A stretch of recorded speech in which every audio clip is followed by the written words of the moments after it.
나눌 말씀은 빌립보서 1장 27절로 2장 4절까지의 말씀입니다.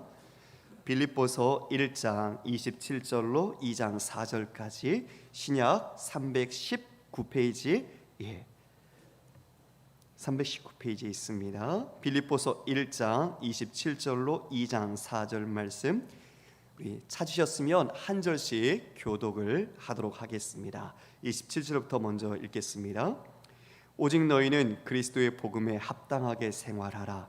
이는 내가 너희에게 가보나 떠나 있으나 너희가 한 마음으로 서서 한 뜻으로 복음의 신앙을 위하여 협력하는 것과 무슨 일이든지 대적하는 자들 때문에 두려워하지 아니하는 이 일을 듣고자 함이라. 이것이 그들에게는 멸망의 증거요 너희에게는 구원의 증거니 이는 하나님께로부터 난 것이라. 그리스도를 위하여 너희에게 은혜를 주신 것은 다만 그를 믿을 뿐 아니라 또한 그를 위하여 고난도 받게 하려 하심이라. 너희에게 그와 같은 싸움이 있으니 너희가 내 안에서 본 바요 이제도 내 안에서 듣는 바니라. 그러므로 그리스도 안에 무슨 권면이나 사랑의 무슨 위로나 성령의 무슨 교제나 긍휼이나 자비가 있거든 마음을 같이하여 같은 사랑을 가지고 뜻을 합하여 한 마음을 품어 아무 일에든지 다툼이나 허영으로 하지 말고 오직 겸손한 마음으로 각각 자기보다 남을 낮게 여기고 각각 자기 일을 돌볼 뿐더러 또한 각각 다른 사람의 일을 돌보아 나의 기쁨을 충만하게 하라. 아멘. 아멘.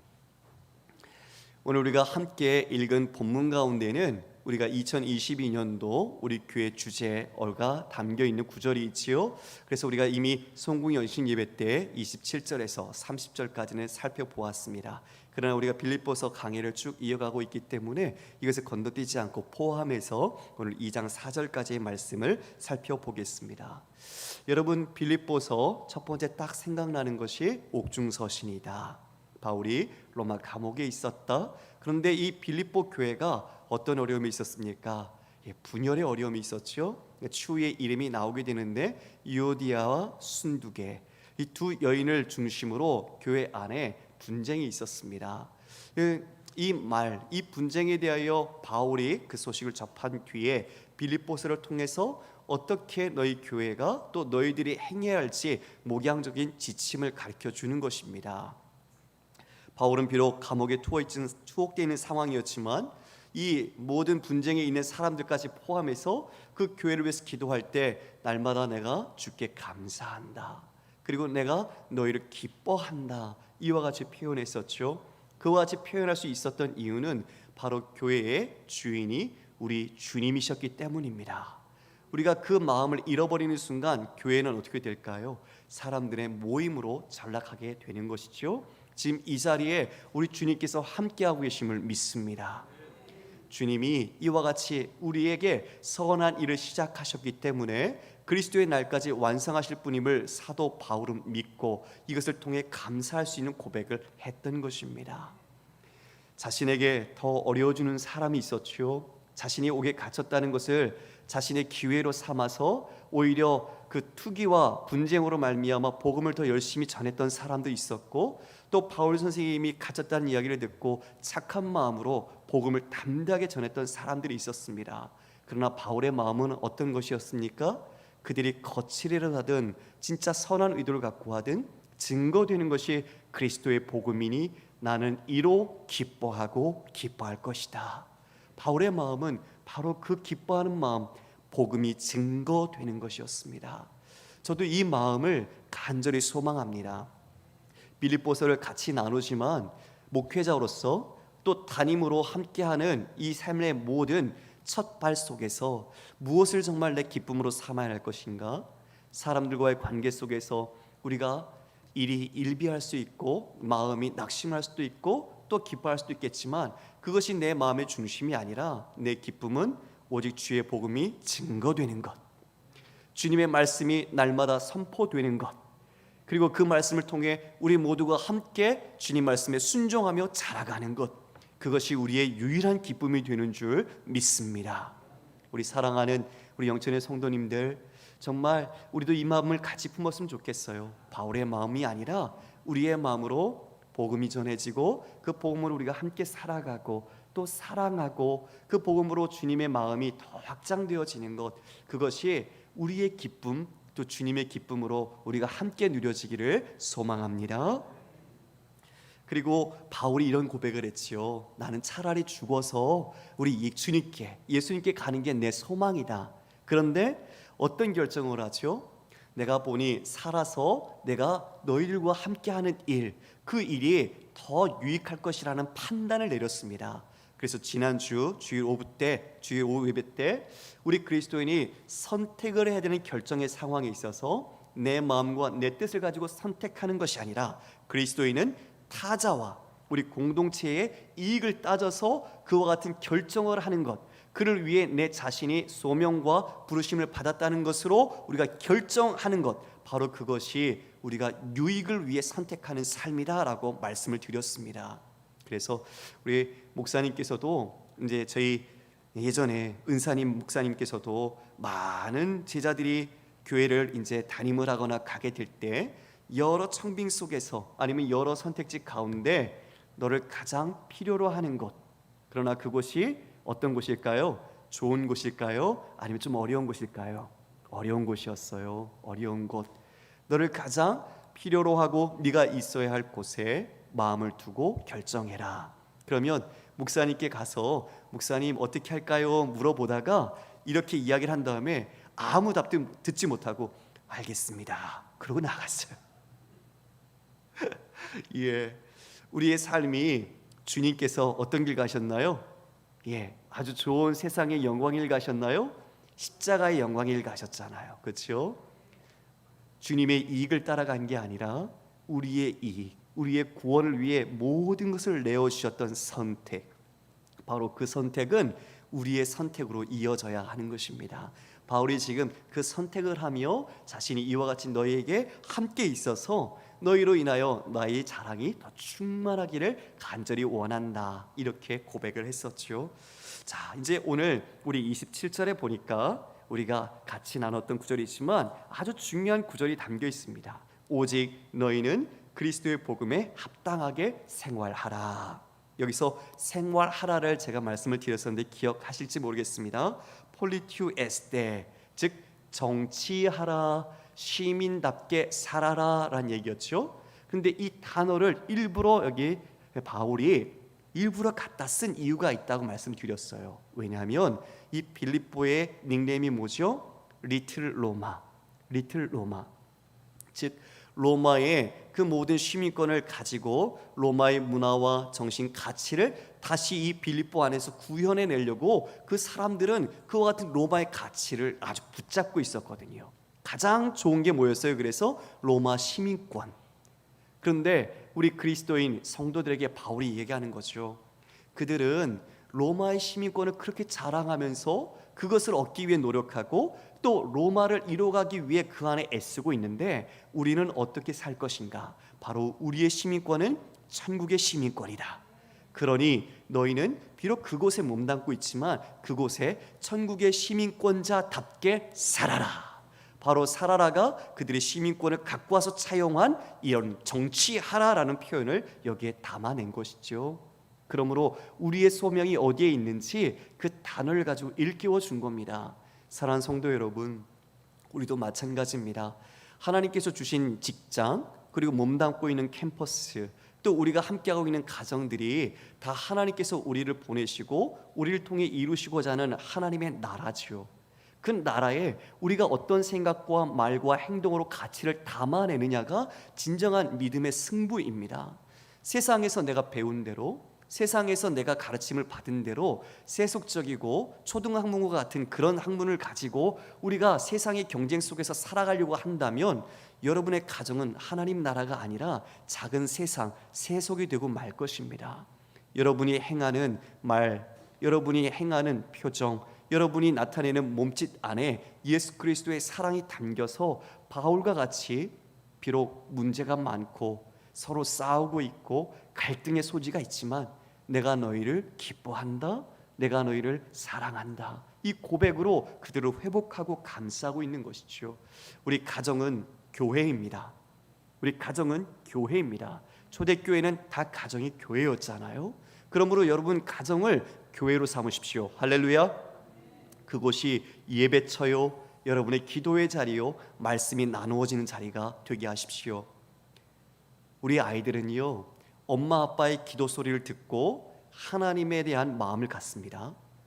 그리고 엄마 아빠가 비록 싸워도요, 그 싸우지만 하나님 말씀에 순복하는 엄마 아빠의 모습을 보면서 하나님의 권위를 존중합니다. 이것이 어디에서 시작돼요? 가정에서요.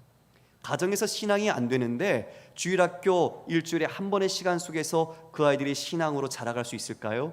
아니요, 절대 안 됩니다.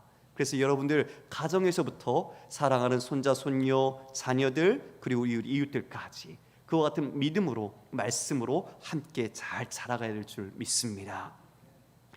복음에 합당한 생활이 뭔가라고 했더니 내가 가보나 떠나 있으나, 즉 바울이 그 교회 설립에 큰 기여를 했음에도 불구하고 자신하고 교회는 상관이 없는 거죠. 즉 교회의 주인은 하나님이시다. 이것을 너희가 기억하라 라고 말하고 있습니다. 곧 교회의 주인뿐만 아니라 내 자신의 주인도 누구죠? 하나님이시죠. 근데 내가 주제를 모르고 하나님대로 살려고 하면 안 돼요. 하나님이 하시지 않는 말씀을 내가 하거나 하나님이 그 자리를 갖고 계신데 내가 하나님 자리를 잡는다면 아까 오전에 드린 말씀처럼 자기 숭배의 우상에 빠져 있는 것입니다. 그러므로 우리는 자신을 늘 겸손히 여겨야 된다라고 여기서도 말하고 있습니다.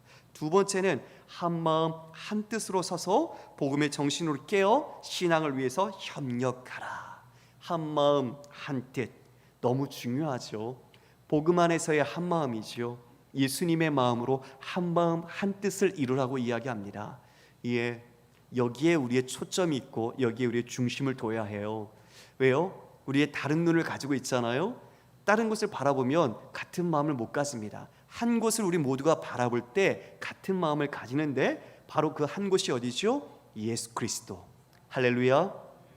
예수 그리스도를 바라볼 때 부부가 화목하고요, 가정이 화목하고요, 그리고 모든 우리 공동체가 평안한 거예요. 근데 그리스도를 바라보지 않으면 어떻게 될까요? 내 눈으로 딴 걸 바라보는 거죠.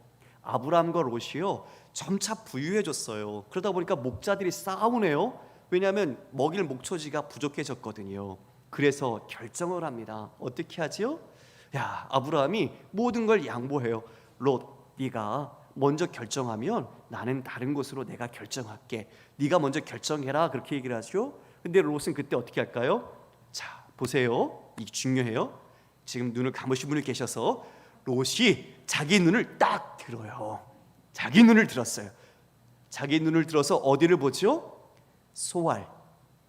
네, 아주 그 사해 지역에 있는 아주 기름지고 또 물이 많은 풍부한 지역, 소돔과 고모라 지역을 봐요. 그것이 마치 애굽과 같았다 이렇게 이야기를 해요. 그런데 어떻게 되지요?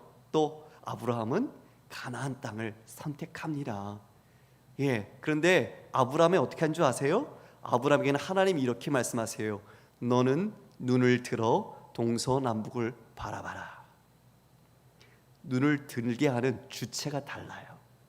내 눈을 들어 내가 보고 아름답다, 정말 비옥하다, 저기는 애국과 같구나 라고 했던 롯, 그곳은 어떤 곳이죠? 심판과 멸망의 도시가 돼요. 그러나 하나님이 눈들게 하신 그곳은, 그리고 바라보게 하신 그곳은 하나님의 언약과 약속의 땅으로 하나님께서 영원히 주시는 것입니다. 여기에서 우리는 삶의 주권이 드러나죠. 여러분 뜻대로 길 가시겠습니까? 여러분의 눈들어 내 길 내가 개척할 거야, 내 마음대로 살 거야, 그렇게 하시겠습니까? 아니요, 그건 죽으러 가는 거예요. 우리는 주님께서 눈들게 하시고 주님께서 바라보게 하시고 주님께서 가라 하시는 갈 때 우리가 그 길에서 행복을 누릴 수 있는 것입니다. 마지막으로는 이렇게 얘기해요. 교회가 하나의 견고한 진을 이루는 것처럼 움직여야 한다, 그렇게 이야기를 하죠. 그런데 그 움직임 속에 누가 있대요? 대적자들이 있어요. 대적자들이. 영적인 전쟁이 늘 우리 앞에 있잖아요. 그래서 그리스도께서 너에게 은혜를 주신 것은 단지 은혜만 누리는 것이 아니라 그리스도를 위하여 고난도 받게 하심이다 라고 말하고 있거든요. 그래서 그리스도인의 삶은 고난이 있어요. 이 세상에서 우리를 환영해 주지 않고 기독교적인 가치관을 배척하는 곳에 우리가 하나님의 말씀을 붙잡고 살 때에 시험과 이런 배척과 이런 영적 전쟁이 우리에게 늘 있어요. 늘 고난이 있다는 거죠. 그러나 그 고난이 도리어 뭐가 된대요? 하나님께는 우리의 믿음을 드러내는 기쁨, 오히려 하나님 앞에 나아가는 즐거움이 돼요. 그러나 그 멸망받은 자들에게는 그 믿음에 대한 증거로서 역사하게 되는 것이죠.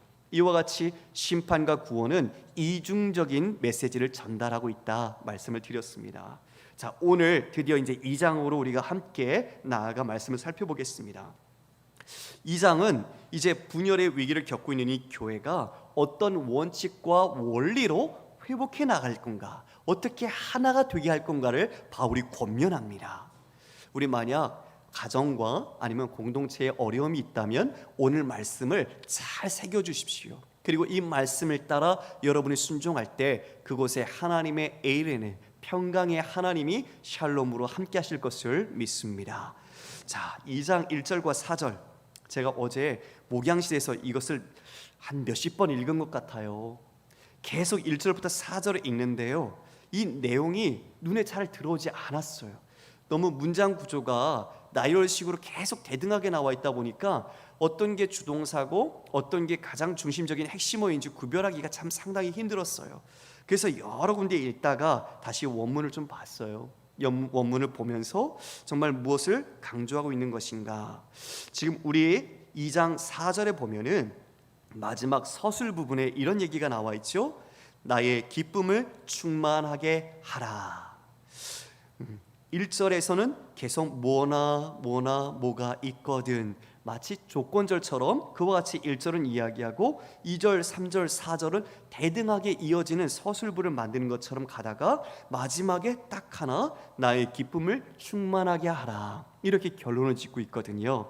근데 원문을 봤더니 이 기쁨을 충만하게 하라가 몇 절에 있냐면 2절에 기록이 돼 있어요. 그러니까 우리가 좀 더 쉽게 번역을 하기 위해서 4절에 그와 같은 서술어가 들어가 있는데 원문에는 2절에서 그와 같이 말씀하고 있다는 거죠. 그럼 제가 다른 번역 성경을 가지고 1절과 2절을 한번 읽어드릴 테니까 잘 들어주십시오. 그러므로 그리스도 안에 무슨 격려나 사랑의 무슨 위로나 성령의 무슨 교제나 불쌍히 여김이나 인애가 있든지 같은 것을 생각하고 같은 사랑으로 뜻을 합하여 한 생각이 되어 나의 기쁨을 충만하게 하여라. 아시겠죠? 네, 2절에 그와 같이 한 단락을 짚고 가는 거예요. 1절과 2절이 한 단락, 3절과 4절이 다른 한 단락, 이와 같이 구조가 나누어져 있다는 것이죠. 자, 이제 1절에 보니까 바울이 이런 얘기를 하네요. 어떤 나열들을 하면서 무엇이 있거든 이라고 말하고 있고, 2절에서는 같은 단어로 반복하며 강조해요. 마음을 같이, 같은 사랑, 뜻을 합하여 한 마음. 그래서 오늘 설교 제목이 한 마음이거든요. 같은 사랑, 같은 마음. 그래서 한 마음을 가지라라고 이야기를 하는데, 그러면 이러한 같은 마음과 같은 사랑을 어디에서 이루어야 하는가? 그것을 바로 1절에서 설명해 주고 있는 거죠. 1절에서 그러므로 그리스도 안에 무슨 권면이나 이런 식으로 이야기를 해주고 있는 것입니다. 여러분, 그리스도 안에 무슨 권면이나, 이 권면이라는 단어가 파라클레시스라는 말이에요. 파라클레시스. 자, 저를 보시겠습니까? 예. 파라클레시스라는 말은 위로, 권면이라는 뜻이에요. 혹시 여러분, 제가 퀴즈 하나를 낼게요. 위로의 아들이라고 성경에서 말하는 사람이 누구입니까? 위로의 아들. 네. 정답. 장로님, 제가 커피 쿠폰 쏘겠습니다. 네. 네, 바나바죠. 바나바. 바나바가 원래는 이름이 아니죠. 바나바의 원래 이름 뭐죠? 요셉. 그런데 바나바가 위로의 아들이라는 별칭을 갖고 있어요. 그래서 바나바 요셉이라고 말을 합니다. 그 바나바가 얼마나 위로를 많이 하고 착했던지, 정말 많은 사람들을 잘 세워주고 그 많은 사람들을 믿음으로 권면했던 것을 볼 수 있는데요, 그 바나바가 이와 같이 권위자라고 표현된 적이 있어요. 개역 개정을 제가 갖고 있지만 개역 한글 옛 성경에는 권위자라고 되어 있습니다. 권위자. 무슨 뜻일까요? 위로를 권하는 사람. 그런데 이게 잘못되면 무슨 말이죠? 권위를 갖고 있는 사람, authority를 갖고 있는 사람처럼 얘기가 되는 거죠. 그래서 한글만 보면 자칫 잘못 해석할 수 있는 소지가 있었어요. 그래서 지금은 바꾸어서 위로의 아들 이렇게 이야기를 하고 있지요. 자, 파라클레시스, 바로 위로 권면이라는 뜻인데 이것과 같은 어원을 가진 단어가 있습니다. 들어보셨을 거예요. 파라클레토스. 들어보셨습니까? 파라클레토스. 예, 헬라어 수업 시간은 아닌데, 네, 파라클레토스가 바로 성령님 앞에 붙는 단어예요. 뭐죠? 성령님 앞에 뭐가 붙죠? 오늘 오전 예배 때도 말씀드렸는데 보혜사. 맞습니다. 보혜사. 파라라는 말은 옆에, 그리고 클레토스라는 말은 부름을 받은 자, 즉 옆에 부름 받아서 함께 있는 거예요. 늘 위로해주고 대언해주는 분. 그래서 성령님을 보혜사 성령이라고 이야기를 하죠. 즉 파라클레시스와 파라클레토스가 같은 어원을 갖고 있어요. 이 말은 무슨 말일까요? 우리 분열되어 있는 교회, 그리고 어려움을 교회가 겪고 있다면 교회 안에 이러한 위로자가 있어야 된다는 거죠. 위로의 사람이 있어야 된다는 겁니다. 바나바처럼 분열된 교회를 향해서 서로를 위로를 해주는 것이 있어야 한 마음 한 뜻을 이루어갈 수 있다라고 말하죠. 이것은 근데 다소 소극적인 위로입니다. 옆에 조용히 있어주는 거죠. 그 사람의 이야기를 들어주고 그 사람의 마음을 헤아려주고 다독여주는 것. 그런데 오히려 아픔을 겪고 있는 사람 옆에 위로해 준답시고 가서 우리가 막 서투른 위로를 하는 경우가 있어요. 말로 행동으로 막 하면 그게 위로가 될까요? 안 될까요? 오히려 위로가 안 될 때가 있어요. 그렇죠? 그 마음은 아는데 공감이 되지 않아요. 그래서 마음이 오히려 힘들 때가 있죠. 우리가 성경에서 욥기에서 그걸 봤잖아요. 욥이 어려움을 겪고 있는데 욥의 친구들이 와서 그나마 좀 위로해 주겠다고 찾아와서 방문을 했는데 오히려 어떤 일을 하지요? 하나님의 말씀과 하나님의 뜻이라는 것을 그 앞에 명분 삼아서 욥을 정죄하는 일들을 했거든요. 그러니까 욥은 오히려 더 힘든 거예요. 이게 위로냐? 차라리 없었으면 좋겠다. 그런 마음이 들었겠죠. 결국은 하나님께서 그 친구들 3명에게 말하잖아요. 번제물 갖고 가서 욥에게 용서를 빌어. 그리고 욥도 그 친구들을 용서하는 마음으로 기도할 때 서로 하나가 되게 하는 하나님의 받으심이 있었거든요. 좀 이처럼 우리가 어떤 사람이 큰 아픔과 슬픔이 있을 때 우리가 조용히 곁에서 위로해 주는 것, 그것이 있어야 이와 같은 하나됨을 이루어갈 수 있다라고 말하고 있습니다. 두 번째는 보니까 이렇게 말하네요. 사랑의 무슨 위로나. 사랑의 무슨 위로. 어떤 뜻이냐면 사랑으로 하는 위로예요. 사랑으로 하는 위로. 그러면 사랑으로 하지 않는 위로도 있겠죠. 어떤 것이 있을까요? 거짓 위로죠. 말로만 건네는 것, 그리고 마음이 담기지 않는 것, 거칠애로 하는 그런 위로가 있겠죠. 그런 게 아니라 사랑으로 위로해라 라고 말하고 있는 거예요. 사랑은 정말 마음을 서로 통하게 하는 것 같아요. 말하지 않아도 그 사람이 나를 사랑하면 그 마음이 느껴지거든요. 그러니까 그 사랑이 내 안에 담겨 있을 때 전하는 위로는 얼마나 공감이 되겠어요. 그렇지요? 우리 엄마 아빠가 서로 힘들 때 자녀가 한마디 아빠 힘내, 엄마 사랑해, 별말 아니지만 그 말에 엄마 아빠는 힘이 나잖아요. 그런 것처럼 사랑은 바로 작은 위로를 줄 때 큰 힘으로 우리에게 역사하는 것을 보게 됩니다. 그러면 우리가 사랑을 주로 뭐로 표현하지요? 말로 표현하잖아요. 행함으로 또 표현하잖아요. 그래서 우리가 이 말과 행동이 너무 중요해요. 우리 속담에도 말 한마디로 청량빛을 갚는다는 이야기가 있는데 잠언 25장 11절 함께 자막 한번 볼까요? 함께 읽겠습니다. 시작. 경우에 합당한 말은 아로새긴 은쟁반의 금사관이라. 예, 경우에 합당한 말. 그러니까 어떤 상황 속에 참 지혜롭게 한 말은 너무나 아름답고 유익한 거죠. 이것은 사람의 영혼을 풍성하게 하고 그 사람을 살려요. 참 그런 말하는 건 너무 귀한 은혜인 것 같아요. 여러분이 그런 말로 사람들을 살렸으면 좋겠어요. 우리의 말이 험담하거나 비난하거나 그 사람을 비하하는 게 아니라 정말 지금 말한 것처럼 그런 사랑의 말로 사람들을 위로하고 세울 수 있었으면 좋겠어요. 그런데 이게 잘 안 돼요. 왜냐하면 이 말을 통제하는 게 성경에서 그렇게 어렵다고 이야기를 하거든요. 혀를 통제하는 게 어떤 사람도 혀를 통제하는 게 쉽지 않다고 말을 해요. 야고보서 3장 8절에 이처럼 말하고 있습니다. 같이 읽겠습니다. 시작. 혀는 능히 길들일 사람이 없나니 쉬지 아니하는 악이요 죽이는 독이 가득한 것이라. 예, 우리의 입술이 그러네요. 우리의 입술이 길들일 사람이 없대요. 참 진짜 이 입이 너무너무 그래서 중요해요. 쉬지 않은 악이요 죽이는 독이 가득하다. 우리의 이 입술로 아까처럼 경우에 합당한 말을 할 수도 있지만 우리가 다른 사람을 죽이는 말을 할 수도 있어요. 여러분, 우리가 뉴스에서 많이 보잖아요. 익명성으로 그냥 가장한 채 우리가 악성 댓글을 달아서 사람들을 고통스럽게 하고 그 사람은 심지어 어떻게 해요? 자신의 생명까지 놓아버리는 경우도 우리가 보지 않았어요? 그만큼 이와 같은 말, 이와 같은 혀로 나오는 이 모든 표현들은 너무나 중요해요.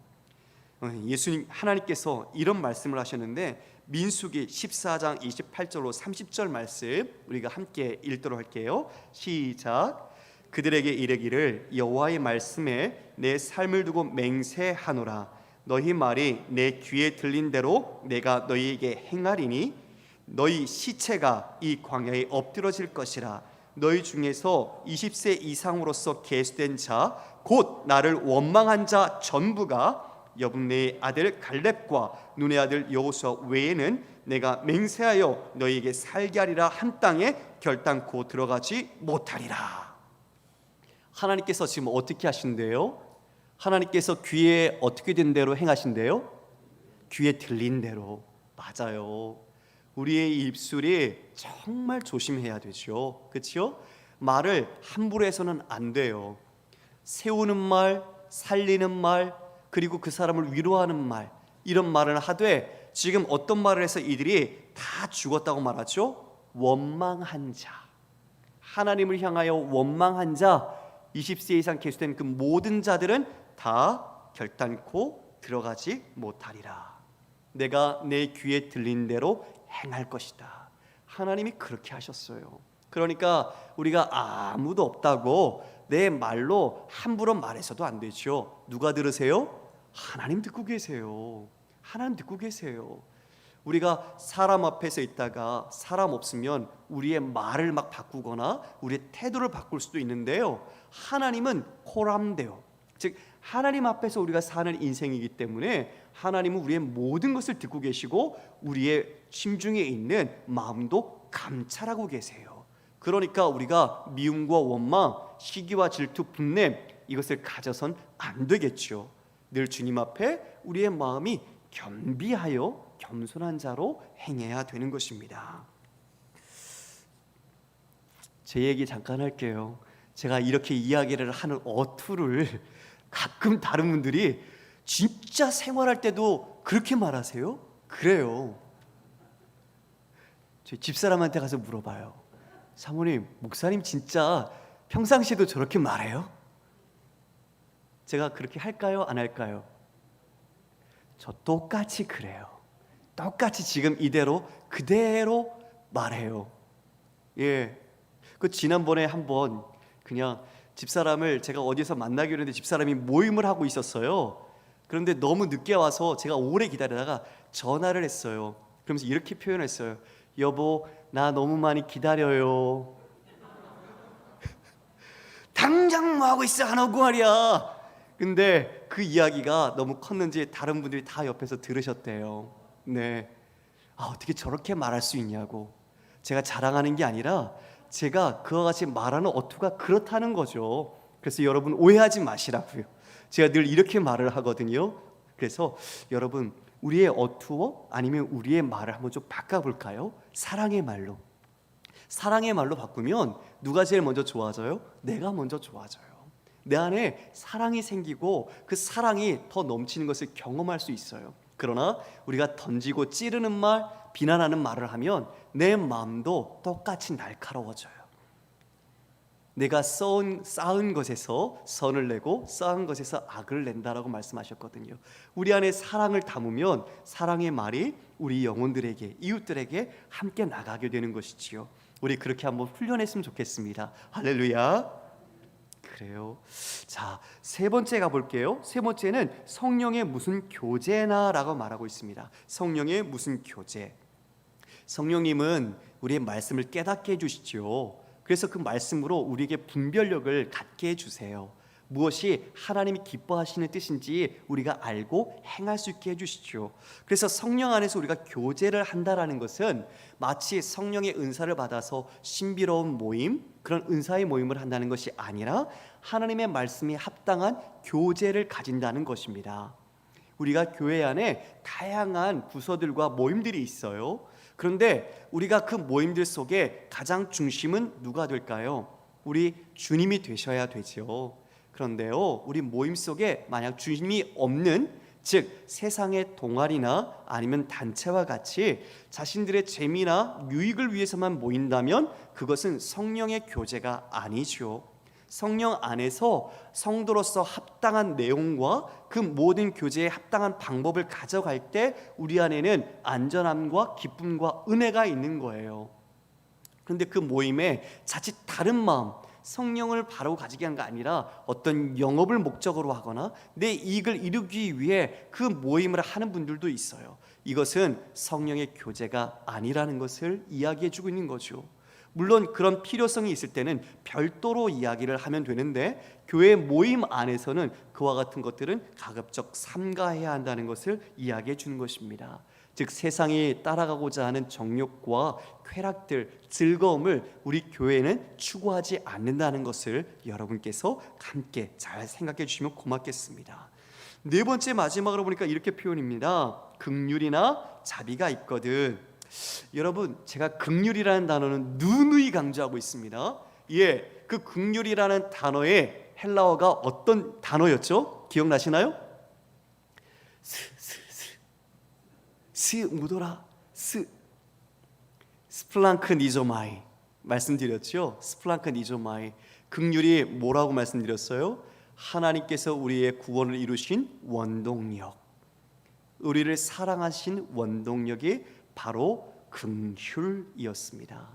주님의 불쌍히 여기심이 아니면 우리가 구원을 얻을 수가 없죠. 우리가 어찌 무슨 재능이 있어서요 우리가 구원을 받겠습니까?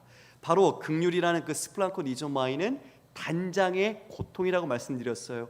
창자가 끊어지는 고통, 하나님께서 그와 같은 고통을 우리를 바라보실 때 느끼셔서 그와 같이 구원을 베풀어 주셨다는 것을 이야기합니다.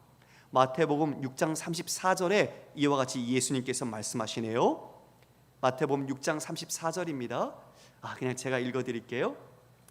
예수께서 나오사 큰 무리를 보시고 그 목자 없는 양 같음으로 인하여 불쌍히 여기사 이에 여러 가지로 가르치시더라. 지금 예수님께서 나오셨는데 큰 무리를 보셨어요. 근데 그 무리가 어떻게 느껴지셨다고요? 목자 없는 양, 목자 없는 양. 그와 같은 느낌 속에 주님의 마음 속에 불쌍히 여기심이 발생했어요. 그래서 가르치세요. 여러분, 바로 이 불쌍히 여기시는 마음, 그것이 목자가 없는 우리를 보신 거였어요. 목자 없는 양은요 죽은 거예요. 왜냐하면 목자가 있어야 푸른 초장과 물을 먹을 수 있고 안식처를 얻을 수 있기 때문에 그래요. 목자가 없으면 양은 이미 살아있는 것 같으나 곧 잡아먹히고 죽임을 당하는 것입니다. 예수님이 이렇게 말씀하셨지요. 나는 양의 문이라. 기억나십니까? 나는 양의 문이다 라고 말씀해 주셨어요. 그것은 어떤 의미냐면 이스라엘에서는 양 우리를 이렇게 쭉 둘러서 만듭니다. 돌을 쌓아서 만들면 그 위에 짐승들이 뛰어넘지 못하도록 가시덤불 같은 것들을 올려놔요. 그러면 양들이 드나드는 출입문이 있어야 될 거 아니에요, 그렇죠? 그 출입문을 어떻게 한다는 얘기일까요? 예수님이 나는 양의 문이라고 말씀하셨으니까 그 문에서 주무세요. 그 문에서 지키시는 거예요. 그게 내가 양의 문이다, 이렇게 말씀하신 거예요. 예수님이 우리를 얼마나 목자의 심정으로 돌보시는가, 사랑하시는가가 이 양의 문에서 우리 마음속 깊이 새겨지죠. 지금 말씀하셨어요. 목자 없는 양, 우리가 그와 같은 심정이었어요. 그와 같은 우리가 같은 시세였어요. 그런데 우리의 목자가 되어주신 주님, 그분으로 인해 우리가 이와 같은 푸른 꼴을 먹고 물을 마시며 살아갈 수 있게 된 거지요. 예수님의 그 긍휼하심, 바로 그것이 이제 우리에게 있어야 한다는 걸 말해주는 거죠. 연약한 자, 그리고 도움이 필요한 자, 내 이웃이라고 말씀하신 바로 그들에게 우리가 가져야 될 긍휼, 불쌍히 여김, 이것이 우리가 함께 이루어야 하나됨을 이룰 수 있다라는 말을 이와 같이 해주고 있습니다. 사랑하는 우리 영천의 성도 여러분, 저는 그래서 한 가지 소망이 있어요. 우리가 모두 한 가족이 되는 거예요. 할렐루야. 네, 한 가족, 그리스도 안에 한 가족이 되어서 서로가 이와 같이 권면과 위로와 사랑과 성령 안의 교제, 그리고 긍휼과 자비를 서로 나누는 것이죠. 이렇게 하기 위해서는 우리가 좀 더 친밀감을 가져야 해요. 그러나 지금은 코로나 때문에 우리가 구역이 좀 잘 모이지 못하고 대면하지 못하고 있긴 합니다. 그래서 저는 한 가지 더 목표를 갖고 있어요. 추후에 코로나가 잠잠해지거나 그러면 저희가 지금 구역이라는 행정과 관리 시스템으로 되어 있지만 이제는 목양 시스템, 목자처럼 목원으로서 함께 말씀을 나누고 함께 말씀으로 삶을 점검하고 말씀으로 삶을 살아가는 공동체, 이와 같은 목양 공동체를 형성해 나가려고 합니다. 그것은 추후에 상황을 두고 또 코로나의 여건을 따라서 이와 같이 진행을 하려고 합니다. 여러분, 그렇게 우리가 하나님 안에서 사랑을 가질 때 우리에게 오는 새로운 누구든지 우리가 함께 그 사랑 안에서 가족의 마음으로 품고 따스한 사랑을 느낄 수가 있게 되는 거죠.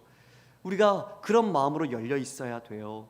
새로운 사람이 왔을 때 아무도 반겨주지 않고 인사하지 않고 따스한 사랑으로 우리를 맞아주지 않는다면 그 사람은 이 안에서 예수님을 발견하기가 어렵겠지요.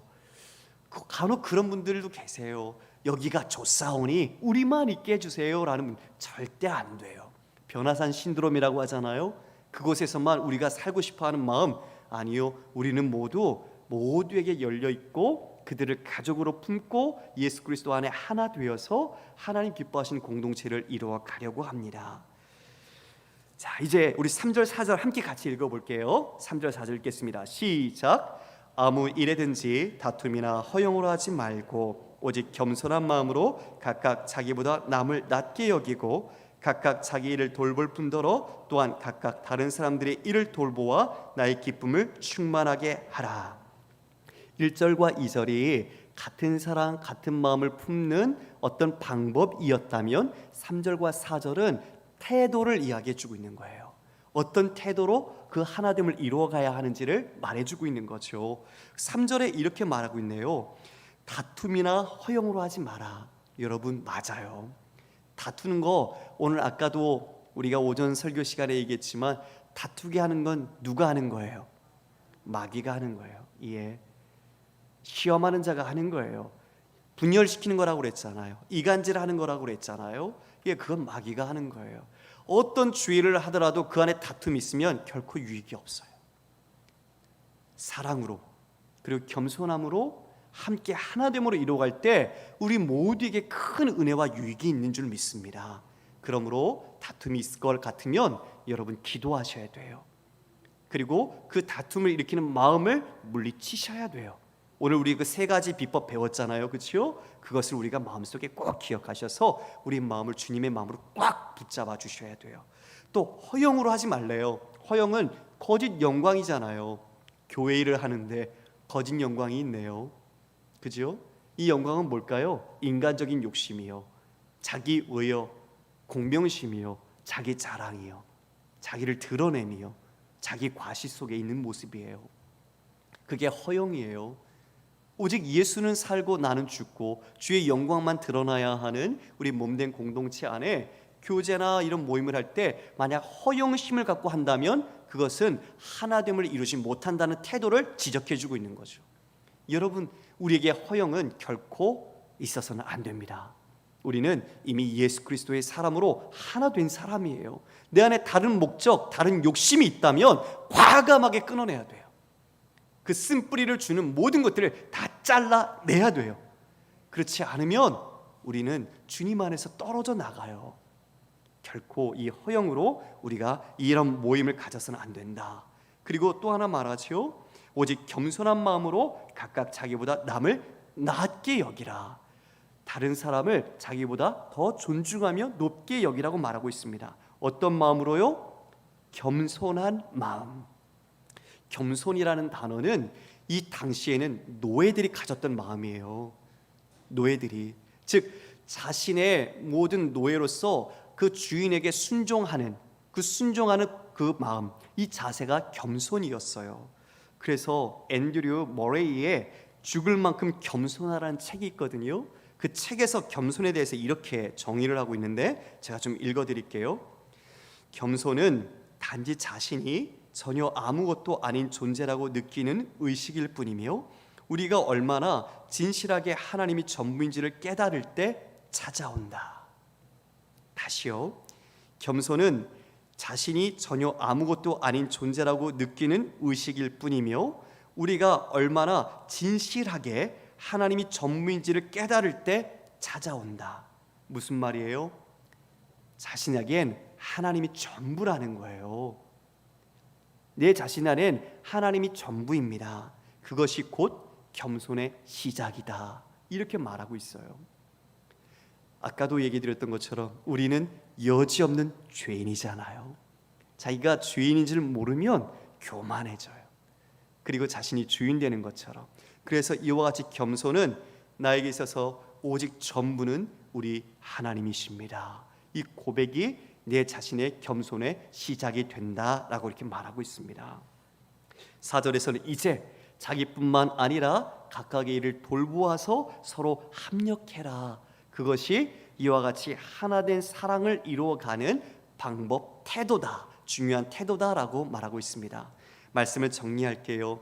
사랑하는 성도 여러분, 오늘 우리 네 가지 우리 교회 안에 있을 수 있는 그런 행함들을 우리가 살펴봤어요. 그리스도 안에 권면, 사랑의 위로, 성령의 교제, 긍휼과 자비. 저는 우리 이 네 가지 덕목이 우리 교회 안에 풍성하기를 원합니다.